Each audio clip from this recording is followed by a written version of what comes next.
Welcome to Conversations with Chuck Hester, a weekly podcast designed to inform, entertain, and introduce you to some really interesting and inspiring people. Today's episode is brought to you by MarketMuse, the content platform where you can publish fearlessly using content intelligence. I'm your host, Chuck Hester.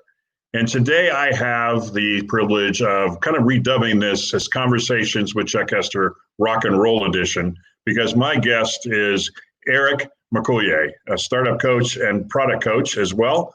Eric assists first and second time founders who have not yet achieved product market fit by helping them avoid all the mistakes he's made. His advice boils down to the same things over and over: less hiring, spending, features and code, and more selling, revenue, customers, and communication. He is well qualified as a startup coach. He's exited 5 companies over his career, 1 IPO, and 4 acquisitions. Welcome, Eric. How's it going, man? It's good to have you on, man. I've been wanting to do this for a little while. So welcome to the podcast, and we've got a lot to talk about.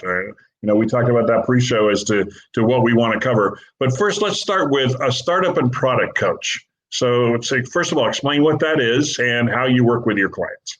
For sure, man. So my business cards, remember when we used business cards? Yes. My business cards simply say landmine detector. And the idea is that early on in a startup's career, oftentimes it's just about luck. It's about getting lucky. And you can't optimize for that. What you can optimize for is keeping your company around long enough for that great thing to happen. So I'm focused on keeping companies from making existential mistakes, things that seem completely rational and reasonable, but ultimately can kill a company. Excellent. So, are you focusing on one particular industry, or is it across the board? I know you've got some tech background, but talk to me further about that as well. Sure. It's crazy, right? I mean, I've had a 27-year experience in launching my own technology companies. But at the same time, I have clients now who run the gamut. Obviously, lots of tech startups, but in the past, I had a Disney master artist who was looking to build her brand and her portfolio of business opportunities. I've got a company right now that works with the Boulder DVR, which is the Department of Vocational Rehabilitation, and they help traditionally underemployed folks who have one form or another of mental or physical challenges, and help them find work and remain employed. And they're one of my favorite clients, because so many people, so many of my clients and founders that I work with have great missions, right? They want to help. I've got one who's, for instance, wants to speed up manufacturing. Like, that's great. But when Steve, the CEO of Wonder Years, talks about his mission to help people get a job, when in some cases they haven't even left their room for 5 years because they feel so completely neglected by society and feel like there's no place for them. Right. There's not a dry eye in the room, man. Like, everybody feels I don't know, it's the power of his company's mission. So I'll work with just about anybody if they've got a hunger to be successful and a fair bit of humility to learn. Yeah, and I've seen this because I've talked to, and full disclosure, you're one of my clients in regards to LinkedIn. But I've seen this when I went back out on my own about 6 months ago. I found a somewhat of a shift in regards to my background is technology and SaaS. That's who I've primarily been for the last 25 plus years. But I found a shift in, and I think never call it the new normal. There's no such thing. The new reality of COVID and what we're dealing with. That I'm finding different clients than I thought I would before. Are you seeing that at all? Are you seeing different people that you're dealing with because of the circumstances we're in? I think that perhaps more people than ever are open to the idea that a coach could be helpful for them. which I think is fantastic, right? A number of things that I say that I use over and over again in my coaching comes from coaches that I've been lucky enough to have over the years. And at the same time, I think of so many of the brutal mistakes that I've made that have had, no lie, tens of millions of dollars of negative impact in my life. And in almost every case, I can look back and go, if I just had a coach at that moment, maybe I would have done something different. If I'd had somebody who could have caused me to take a step back and, as my former therapist like to say, respond instead of react, how things could be different. And at the end of the day, I mean, I am a lucky man. I've got a job that I would do even for free, and often do. I've got 2 kids that I adore, and I've got a pretty good collection of friends that bring me joy. So everything else is a rounding error. And a really cool dog named Indy as well. Don't forget that. Heck yes. As well, absolutely. So you brought up an interesting point. You said of willing to be coached. Is that a requirement that, is that a difficulty that a lot of startup founders find? Is I've got this, I understand this, I can do it all, and all that stuff that goes along with that. So yeah, let's talk about that, man. For sure, right? I mean, there's this classic aphorism that you can't teach anything to somebody who knows everything. And I once had a client, and I occasionally fire my clients for various different reasons.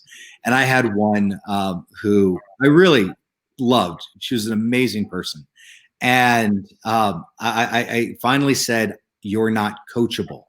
And her response was, "Yes, I am. I've had a lot of coaches." And it just made me, right? Having coaches says it all, right? Yeah. Perhaps that's a red flag. And so humility is very important for me. I've had some pretty incredible successes in my career. And at the same time, I recognize that those successes tend to boil down to a combination of luck and an incredible team that carried the ball across the finish line. In a lot of cases, the companies that I've started ended up being successful long after I was gone. And so, yes, I get to claim, and rightly so, some of that success. But at the same time, there's no doubt in anybody's mind that who really was responsible there. And so when I talk to founders, whether they are intensely successful or they're brand new, that come at this from this perspective of it's all about me. I know exactly what I need to do. It's just like, oh, child, right? Like one of my best friends likes to say that there's nobody more difficult to work for than somebody who's been lucky twice and doesn't realize it. And it's so true, right? When it comes to coaching, I want people who are absolutely committed to building a better version of themselves. But at the same time, in order to do that, you need to recognize that there are options or areas for improvement. Absolutely. And maybe kind of a little perspective. We talked about 1 IPO and 4 exits. Can you name some of the companies and that you did that with, the 4? Absolutely. The IPO? Yeah. So my first company was called IGN, and I dropped out of college, became the first web guy at a publishing company, and a year later, my boss and I basically took everything that we'd learned back in this was now 1996 about building web media companies and launched a new product in that publishing company. And man, it would have been great to know about stock options when I was 21 because I didn't. And that company eventually was spun out, and the owner of that company, the owner of the publishing company, rightly realized that at that point a 24-year-old college dropout was not the right person to take a company public. I was incensed by that. I thought it was a personal affront, right? A massive insult. And I was angry about it for a long time, especially when the CEO and CTO that they brought in to take that company public ultimately made, tens, if not hundreds of millions of dollars. On the plus side, the next time that I raised capital, I got to say, right, I was the co-founder of a company that had been acquired for $650 million. Like, that doesn't suck on your resume. But make no mistake, the guys that Mark Jung and Ken Keller and their team were the one that eventually got that thing sold. So I think it's just really important to be able to leverage your successes, and also recognize that nobody does this shit in a vacuum. Yeah, absolutely. Well, and as I mentioned before, this podcast is about three things: marketing, social media, and paying it forward. And we're going to get into all of those subjects based on that. So talk about the role of marketing in a very early stage company. And your phrase is, it's not about selling, it's about discovery. So walk us through that, man. Sure.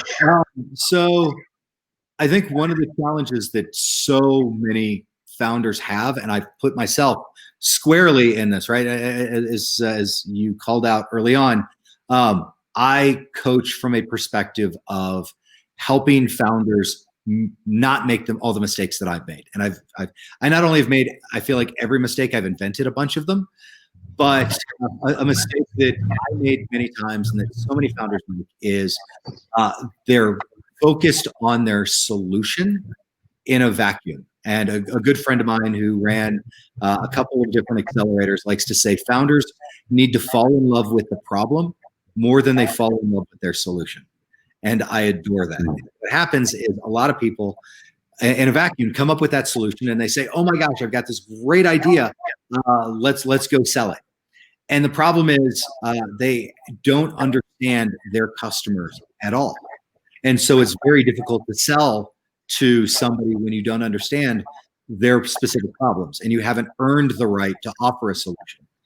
My personal, and it's purely a personal perspective, is that marketing is essentially sales at scale, right? You are trying to convince a lot of people about the efficacy of your solution.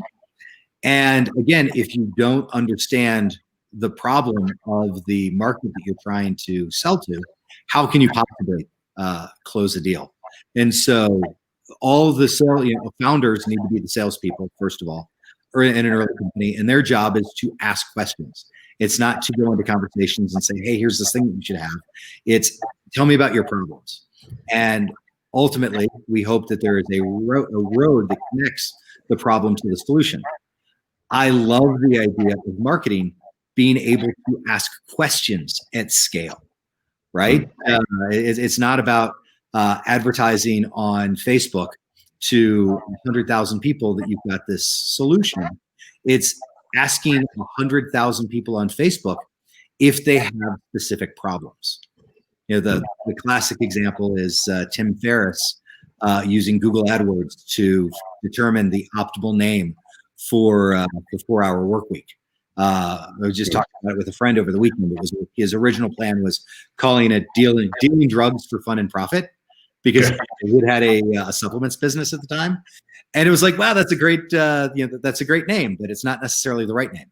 And he leveraged Google and Google Ads to essentially ask the question to a bunch of people, what is the best title for this book?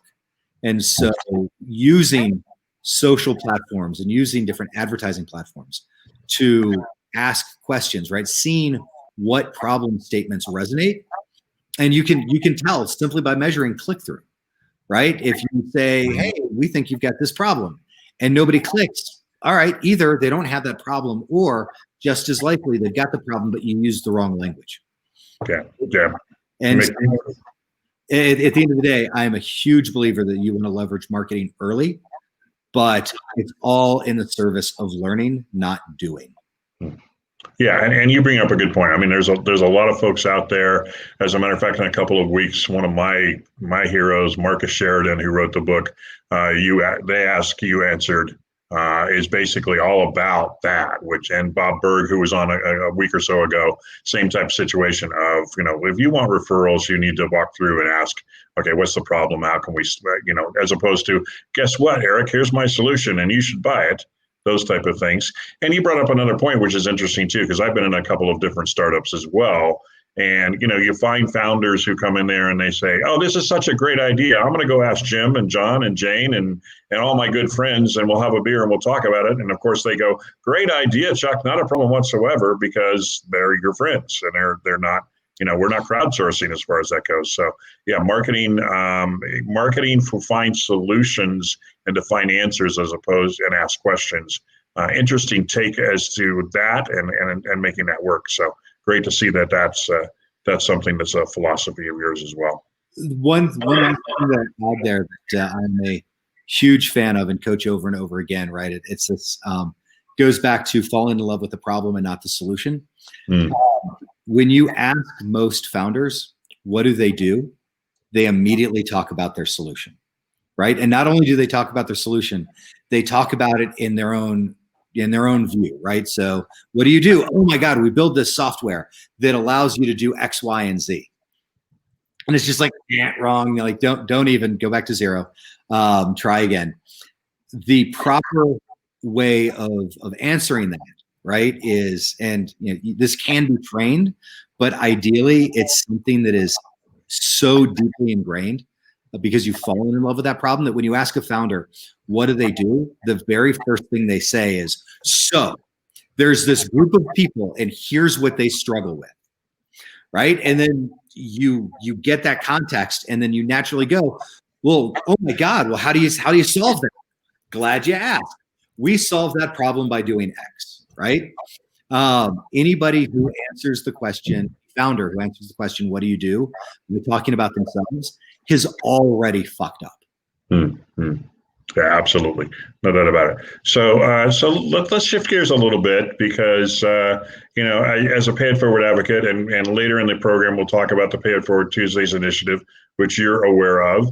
And I'm having a ball with this, but and honestly, one of my talks, speeches, if you will, is paying it forward in the community to build brand equity. So this information that you provided, which is Pay It Forward, is an unexpectedly good business model.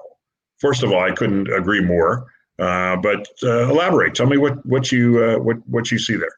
So I'm getting a little bit of an echo. Now it's good. Excellent. So I started coaching full time in April of last year, right as COVID was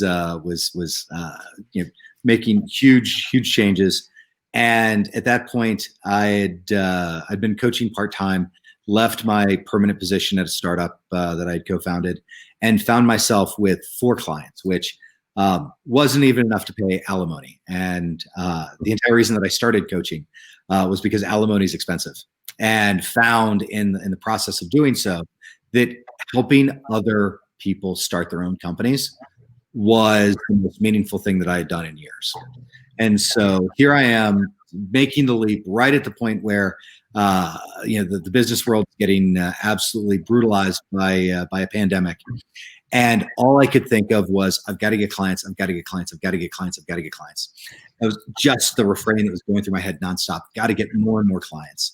And for a couple of months, and prior to that, when I was sort of just doing it on the side, I found that moment where I tried to essentially convert a customer, it was so awkward. I would sit there with this pained, sort of very false smile on my face, and what I was thinking over and over again was, is now the time, right? Like, can I ask now? Can I ask him to pay now? And it did not feel great for me. I'm sure it felt very awkward for whoever was on the other side of Zoom. And over time, what I figured out was I just needed to make space to be helpful. And I put something out on LinkedIn in, I want to say in perhaps May or June, where I literally just put out a call and said, I just want to talk to people, right? I just want to talk to founders. I don't care if you're looking for a client. I don't care if you've got a company, if you're just thinking about starting, like, I'll talk to anybody. And especially historically overlooked founders, whether that was founders of color, female founders, LGBTQ founders, right? I especially wanted to talk to them, but I was willing to talk to anybody for free just to get feedback.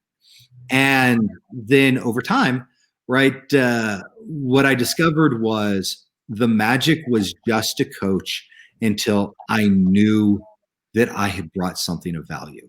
And it's funny because now, people will ask me in the first or second call, like, or on the first call, especially, like, hey, how much does this cost? Like, what does coaching look like? And I'm like, dude, don't even worry about it. Like, you got an hour. Let's just talk. And at the end of it, if I had a good time, and I think that you're a great founder and you had a good time, then I'm going to say, let's talk next week, right? Let's just talk again, and next time bring a problem. And if at the end of that call I feel like, wow, I really brought value, I'll tell you how much I cost, right? I'm not cheap, but I'm not incredibly expensive. I'm certainly a considered opinion, but I'm only going to tell you about that if I actually feel like I was valuable. And if I felt like it was good but not great, if the heavens didn't part and the choir of angels didn't start singing, if I still enjoyed myself, I'm just going to say, like, hey, let's talk again next week. And eventually, either I get bored, you get bored, or we get to a point where I'm like, oh yeah, that's the one. And then I'll say, hey, I cost X, and this is what it looks like. Are you in or are you out? And at that point, I convert pretty much every single customer, and it's because I am willing to do this for free, as long as it takes, if I believe in the founder. I had a founder finally convert after he raised capital in November of last year, and when I finally said, like, yeah, it's time, let's talk about how much I charge. He's like, you've been coaching me for a year, and I was like, yeah, monthly basis. It was so worth it to help you once a month and offer suggestions. And he's like, yeah, but who in their right mind works for a year? And it was like, yeah, you're awesome. Like I'd prefer that you pay me, but I'd probably keep doing this for free. Last week, I brought on a new team. There are a couple of two kids fresh out of college, one who's finishing at the end of this year. We've talked monthly for a couple of months now. And I was so overwhelmed by how much they're crushing it, how thoughtful they are at the age of like 21 and 22, that I was like, guys, like, look, I'm telling you right now, I want to coach you. Like, I will coach you weekly, and here's how much I charge, and I'll make this deal with you.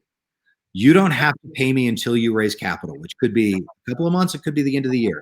And if at the moment that you raise capital, you ultimately think to yourself, you know what, this is great, but I don't know that we need coaching moving forward, I am overjoyed about the fact that I helped you get capital. I helped you navigate some of this stuff, and there will be no hard feelings.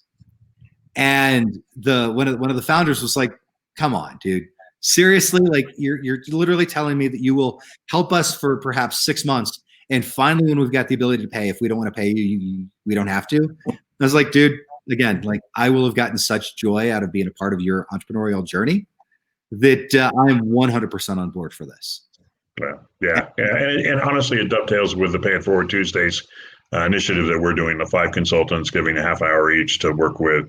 A good example is you're talking about the youngsters. I've got a 24-year-old entrepreneur who is 2 years out of a year out of MBA school, where he was an intern for 3 or 4 years. He has 3 interns now. But getting on the phone with Under Hoops and talking to him about his social media marketing organization that he's got going on. My favorite phrase I've been using a lot lately is, rising tide lifts all boats. If you want to be lifted up, lift somebody else up. I mean, that's kind of the bottom line on that. I mean, it's fascinating to see how many people are out there just hustling like crazy, and it comes off as just hustling. And kind of the bottom line on that, as opposed to let's build a relationship, let's make that work. When I had to connect with folks on LinkedIn, I always ask them, how can I be of service? A lot of people come back and say, so, and how much does that cost? I said, no, that's not the point. The point is I want to deepen the connection, figure out what's going on, and see where it goes from there, man. So kudos for you on that side of it. I know it's hard because it's hard for me to not have that conversation. Okay, well, up front, here's my sale price, and here's what I got going on, and all the stuff that happens. So. At the end of the day, when I earn the right? Yeah. I earn the right to ask somebody to pay me. And on that pay it forward thing, and specifically the rising tide lifting all boats, after all the stuff that happened with the fallout of George Floyd this summer, there was a lot of conversations within like Techstars, where I'm a mentor, and other organizations that ask sort of, this, what are we actually doing to be allies in the startup community? And I made a commitment to taking on 2 full-time pro bono clients that are traditionally underrepresented. Again, doesn't matter if they're a founder of color, female, LGBTQ. I made space to have 2 full clients that don't have to pay me, that want to be helpful in building their companies. And the thing that I tell them, right, and this is the rising tide part, I always tell them the same thing, which is I will coach you forever for free. If at some point you raise capital or you start making money, whatever it is, and you decide that you want to start paying me, my commitment is that I will immediately open up another slot for another underrepresented founder. So I'm giving that founder the opportunity at some point to essentially create space for yet another underrepresented founder to have access. If for various reasons, right, financial or whatever else, they can't make that happen, great. Like I'm doing my part, but I'm always excited about the ability to do more. So, and that's that point of like, hey, we're going to get you to a point where now you start empowering other people, which I think is what everybody wants, is to have enough agency in their community to start giving help beyond receiving help. Yeah. Yeah, and it really makes a difference. And we're seeing that with we've got 4 that we've done for Pay It Forward Tuesdays. We've got, 12 more that we'll do this year. And we're already seeing, this, as you have seen with your guys, the success of what they're doing, and it's like having an alumni association. Right? Let's look and watch and see how these guys grow and how these 4 501c3s grow. So it's really fascinating to see that going on. And we'll have this conversation offline, and we've done this before, Eric. But I may be tapping you for Pay It Forward Tuesdays, and we've talked a little bit about that. But absolutely. So here's the last provocative thing, and I mentioned in a post that I put out on LinkedIn before, always provocative in a positive way. You sent me a statement which, I wasn't quite floored by it, because, I'm heading in that direction myself, but you just deleted your Facebook and Twitter accounts. Yep. You're still on LinkedIn, but in general, you think social media is dead to you. Absolutely. All right. So I'm going to ask you to elaborate. For sure. And I mean, I've been thinking about this for several years. I told a friend, so I did this on Monday, and it was one of those things where I finally woke up and was like, yeah, I'm going to do this today, and didn't give myself the space to question it. Immediately went to Twitter and deleted it. I talked to one person and sent them my email before deleting it. And then on Facebook posted and said, hey, I'm deleting my account today, and then did it. But I told a friend, this terrifies me, and I don't know why, which is probably even more of a reason to do it. The core reason, it's not, it's not because of politics. It's not because, that Trump has been deplatformed or anything else. It's random sort of timing. What it boiled down to is, what I think it boils down to for a lot of people is social media, especially Facebook and Twitter, do not bring me joy, right? They have become a place where all I do is complain about politics, or on Twitter, poor customer service. It's where all of my friends sort of engage in echo chambers. I'm very liberal, and so I got to see on a daily basis all of my friends getting angrier and angrier about things. And I'm sure that when the sort of conservative Twitter and conservative Facebook, it's much the same thing, only sort of different perspectives. And about 2 months before the election, I just said I can't take it anymore, and I'm going on a total news and social media fast. And for 6 weeks, I read nothing, and it was the happiest I'd been in ages. I have a lot of issues with President Trump, But I got to tell you, when you don't engage in the daily outrage machine, he didn't seem nearly so bad because I wasn't hearing about all of the, day-to-day, screw ups or whatever. It was just like, he's just a president that I don't hear about. And my life was no different. If I knew about it or didn't know about it, other than I was miserable. And 2 weeks before the election, I was like, no, I have to know what's going on.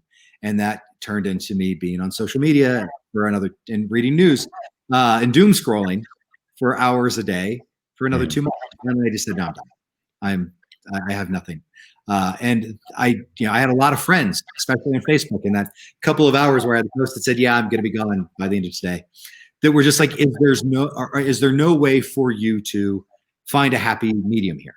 Like, unfollow people, do whatever. And I was like, I have to make it so that the effort to come back is insurmountable, right? The only way that I can make sure that I never come back is by essentially blowing up the network that I'd created, right? I have 6,000 followers, 5,000 followers on Twitter.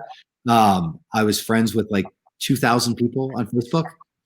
And, the way Facebook works, I probably only saw a couple hundred of them at any time.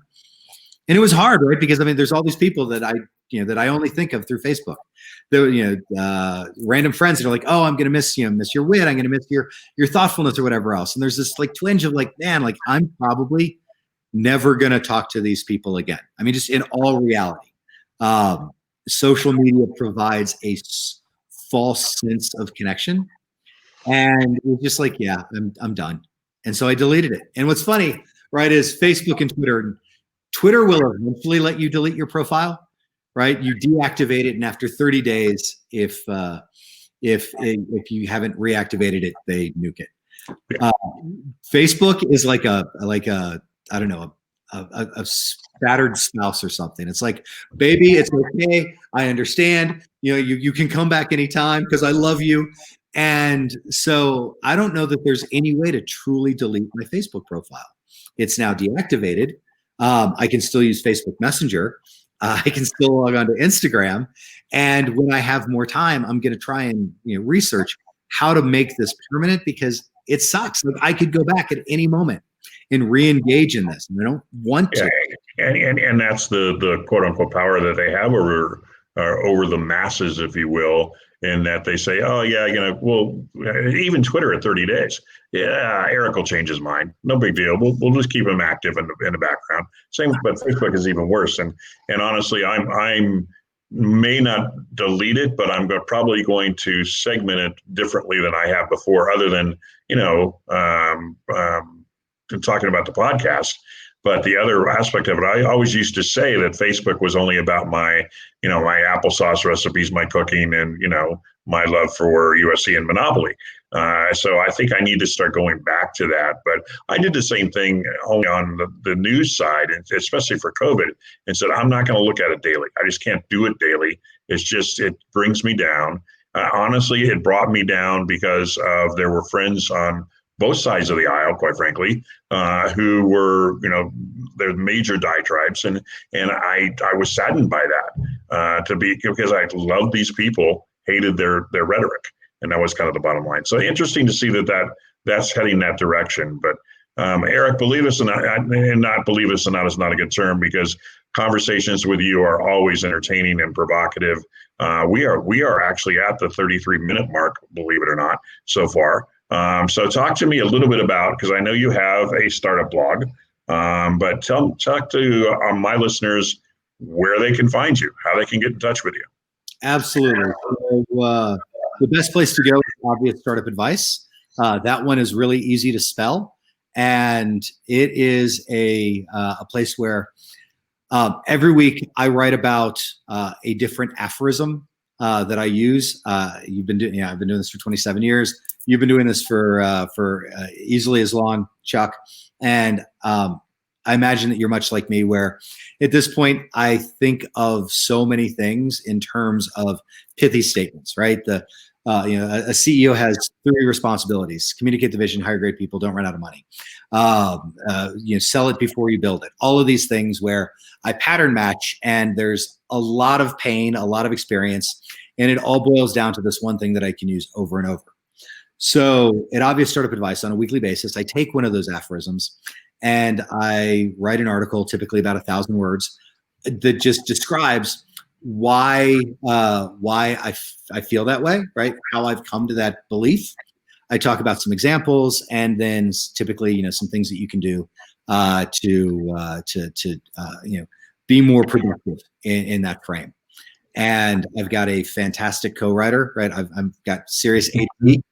I have a really hard time actually putting my words down, and so I write with a woman named Megan Hansen.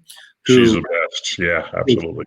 The best. And it is impossible to ask me about Obvious Startup Advice without me bringing her up, because she is the critical component. Once a week, I call her up and I'm like, great, we're going to talk for 45 minutes about whatever. And then I just barf at her. And I'm just like, here's examples and here's things and here's ideas and whatever else. And then at the end of the week, she says, here's a rough draft. Oftentimes I can just hit publish. That's just done. And sometimes I'll go and I'll change some wording. I'll think of something else and I'll edit it a little bit. But Megan and I, as a team, do obvioustartupadvice.com. And I would say that if anybody is starting a company, it's not a bad place to go to learn a lot of the mistakes, or learn from a lot of the mistakes that I've already made. Yeah. And I think my audience has gotten kind of a slight flavor for it, but you're pretty darn straightforward, and there's information in there that people are going to, really, you're going to say that? What do you mean I can't A/B split test? I mean, what's going on with that kind? The pivots that you talk about. So anyway, Eric, listen, as usual, it's been a pleasure to have a conversation with you. When I started this podcast, that was what it was all about, is conversations with interesting people and exposing people to folks they may not have known before. Frankly, Megan and I connected first, and she's the one that connected me with you. So it's always about that next connection and where you're going to go. And trust me, my friend, I'm serious about coming back on you with the Pay It Forward Tuesdays aspect of it. You're doing already a lot of that work, so greatly appreciate. But I appreciate your time, and I know your time is incredibly valuable. So I appreciate you taking the almost full hour with the pre-show, being able to set that up, and God bless you, brother. Chuck, I appreciate it. It's always great. It's always a pleasure to chat. Absolutely. We'll talk soon. Thanks. So that's another edition of Pay It Forward. And as far as the conversation goes, I want to do a Pay It Forward minute real quick. And that's, we've kind of talked a little bit about that as far as that goes. So let me talk specifically about Paying It Forward and the Pay It Forward Tuesdays initiative. You may know that as well. A special shout out, as usual, to our Pay It Forward 5. That's Adam Sinkus, Jennifer Radke, Bob Shears, and Lori Marrero. If you're not connected with them, you can't miss them on my LinkedIn stream, so find them. And we are already into 2021. So next Tuesday, January 29th, stay tuned, because we'll be selecting a new recipient the third Tuesday of every month, and our first one will be next week. So if you know someone who you think would be a good nominee, get in touch with me through LinkedIn. We have a nomination process in place as well.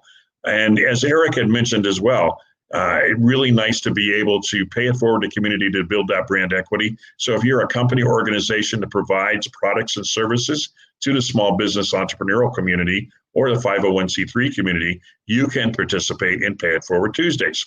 We are looking for sponsors that can provide those products and services in kind to our 2021 recipients.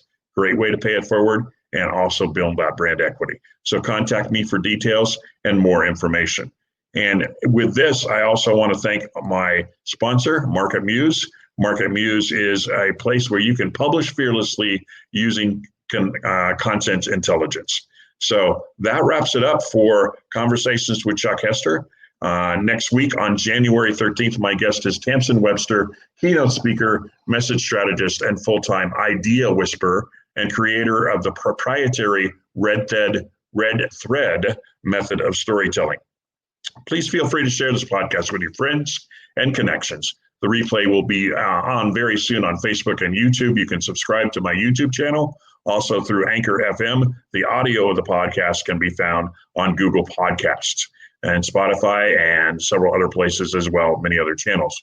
So if you're interested in learning how you can improve your marketing or LinkedIn presence, contact me on LinkedIn, mention this podcast.